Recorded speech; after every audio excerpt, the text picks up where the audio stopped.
अस्सलाम वालेकुम व्यूवर्स, आप लोग देख रहे हैं क्विक मैथ चैनल। और आज का जो हमारा टॉपिक है, हमने नेक्स्ट एक्सरसाइज स्टार्ट करनी थी क्योंकि जो हमारी एक्सरसाइज नंबर 1 है यानी कि चैप्टर नंबर 1 है वो ख़त्म हो चुका है। उसका लिंक आप लोगों को डिस्क्रिप्शन में मिल जाएगा, आप लोग वहाँ से देख सकते हैं। अब हमने नेक्स्ट एक्सरसाइज स्टार्ट करने से पहले कुछ टर्म्स हैं, हम उनको सीख लेते हैं ताकि हमारे लिए एक्सरसाइज को करना सॉल्व करना आसान हो जाए। तो सबसे पहले यहाँ पे मैंने कुछ नेम्स लिखे हैं, कुछ डेफिनेशंस हैं जिनको मैं अब डिस्क्राइब करूँगी, ठीक है। तो फिर आपने इसको फर्दर मतलब यूज़ होंगे तो फिर आप लोगों को ये याद रहेंगे। सबसे पहले मैंने लिखा है नेचुरल नंबर्स, ठीक है। जो हमारा सेकंड चैप्टर है वो हम कह सकते हैं कि सारा है ही टाइप्स, मतलब हम कह सकते हैं कि हमारे पास रियल और कॉम्प्लेक्स नंबर्स पे है, ठीक है। तो हमारे पास जो रियल नंबर्स आते हैं उसमें नेचुरल नंबर्स होता है, होल नंबर्स होते हैं, इंटीजर्स होते हैं, रैशनल नंबर्स होते हैं, इरेशनल नंबर्स होते हैं। तो सबसे पहले हम देखेंगे कि हमारे पास नेचुरल नंबर्स क्या होते हैं। नेचुरल नंबर्स ऐसे नंबर्स होते हैं जो हमारे पास काउंटिंग के लिए यूज़ होते हैं। इन्हें हम यूजुअली एन से डिनोट करते हैं, ठीक है। एन से हम इन्हें डिनोट करते हैं और इसमें नंबर आ जाते हैं 1 2 3 अप टू सो ऑन, ठीक है। ये हमारे पास नेचुरल नंबर्स होते हैं।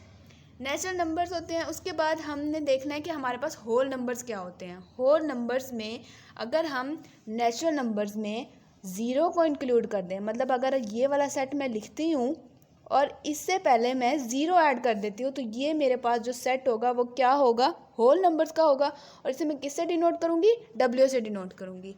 नेक्स्ट मेरे पास है इंटीजर्स। इंटीजर्स क्या होते हैं, ऐसे डिजिट्स, ठीक है, ऐसे पॉजिटिव या ऐसे नेगेटिव डिजिट्स जब हम यूज़ करते हैं किसी क्वेश्चन में तो वो हमारे पास इंटीजर्स आ जाते हैं। यानी कि मैंने यहाँ पे मिड में डाला 0, इसके इस तरफ भी डाला, इस तरफ ही घुमा डाला, जो इस तरफ साइड होगी वो सारी पॉजिटिव होगी, 1 2 3 4, ठीक है। और जो इस तरफ की साइड होगी वो सारी नेगेटिव होगी, ठीक है। तो ये सारे हमारे पास क्या हैं, इंटीजर्स हैं। हम इन्हें क्या कहते हैं, इंटीजर्स हैं। ये हमारे पास पॉजिटिव इंटीजर्स होते हैं और ये हमारे पास नेगेटिव इंटीजर्स होते हैं। और हम इन्हें यूजुअली जेड से डिनोट करते हैं। किससे डिनोट करते हैं, जेड से।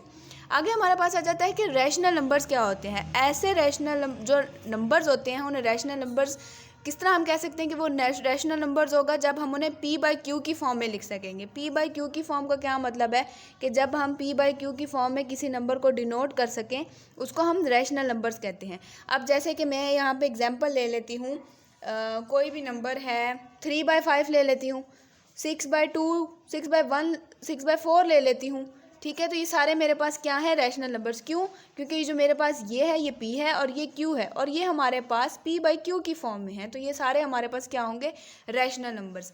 अगर हम रैशनल नंबर्स की टाइप्स की बात करें तो हमारे पास दो किस्म के रैशनल नंबर्स होते हैं, ठीक है। एक टर्मिनेटिंग होते हैं और एक नॉन टर्मिनेटिंग होते हैं। नॉन टर्मिनेटिंग को हम रिकरिंग भी कहते हैं। तो सबसे पहली टाइप इसकी कौन सी है, टर्मिनेटिंग। हमारे पास सबसे पहली टाइप कौन सी है, टर्मिनेटिंग, ठीक है। और जो दूसरी टाइप है वो हमारे पास क्या है, नॉन टर्मिनेटिंग। सेकंड टाइप क्या है, नॉन टर्मिनेटिंग, ठीक है। नाम से तो थोड़ा बहुत हमें पता चल रहा है कि टर्मिनेटिंग का क्या मतलब है, नॉन टर्मिनेटिंग का क्या मतलब है। टर्मिनेटिंग का मतलब है कि ऐसे डेसिमल फ्रैक्शन जो हमारे पास फिनाइट नंबर पे एंड हो जाएं। फॉर एग्जांपल कैसे, 2/3 है, ठीक है। इसे मैं डिवाइड करूँगी तो मेरे पास आंसर आता है 0.4। अब इसके बाद कुछ भी नहीं आता, हमारे पास रिमाइंडर 0 आ जाता है। तो सिंपली ये मेरे पास क्या है, टर्मिनेटिंग रैशनल नंबर है तो रैशनल नंबर, लेकिन कौन सी टाइप है, टर्मिनेटिंग है, ठीक है। नेक्स्ट क्या है, नॉन टर्मिनेटिंग या फिर रिकरिंग। इसका क्या होगा कि बार बार रिपीट होगा, रिकरिंग होगी, बार बार जो हैगा उसका एंडिंग पॉइंट जो होगा वो होगा ही नहीं, वो चलता जाएगा। फॉर एग्जाम्पल 2/9 लिया, इसे जब मैंने डिवाइड किया तो मेरे पास आंसर 0.2222 अब चलता ही गया। जितनी दफ़ा भी मैं मल्टीप्लाई करूँगी, जितनी दफ़ा भी मैं डिवाइड करूँगी ये चलता ही जाएगा। तो ये हमारे पास क्या है, नॉन टर्मिनेटिंग रैशनल नंबर है। नेक्स्ट हमारे पास है इररेशनल नंबर। इररेशनल नंबर का मतलब है कि ऐसे डिजिट्स या ऐसे नंबर जिनको हम p बाई क्यू की फॉर्म में, या ऐसे नंबर जो कि एक्सप्रेस ना हो सकें क्वोशंट की फॉर्म में, उसे हम क्या कहते हैं, इररेशनल नंबर। और इनको हम यूजुअली q से डिनोट करते हैं और इररेशनल को हम यूजुअली q प्राइम से डिनोट करते हैं, ठीक है। ऐसे नंबर जो कि p बाई क्यू की फॉर्म में ना आ सके। फ़र्ज़ करो ये मेरे पास एक नंबर है और ये p बाई क्यू की फॉर्म में ना आ सके तो मेरे पास ये क्या होगा, इरेशनल नंबर। इसके जो मोस्ट इंपॉर्टेंट एग्जांपल्स हैं जो कि एमसीक्यूज़ में और बार बार पूछी जाती हैं वो क्या है कि पाई, ठीक है, जो कि 22/7 के इक्वल होता है, ये हमारे पास इरेशनल नंबर है। ठीक है, ई इसे हम एक्सपोनेंट कहते हैं, यूजुअली कैलकुलेटर पे ये हमें मिलता है। ठीक है, इसकी वैल्यू की अगर हम बात करें तो हमारे पास 2.71 समथिंग होती है। ठीक है, 2.71 समथिंग होती है, तो ये भी हमारे पास इरेशनल नंबर है। और बाकी सारे जो भी हमारे पास ये स्क्वायर रूट में आएंगे, स्क्वायर रूट 2 हो गया, 3 हो गया, जो भी स्क्वायर रूट के अंदर आएगा वो हमारे पास सारे क्या हैं, इरेशनल नंबर्स हैं।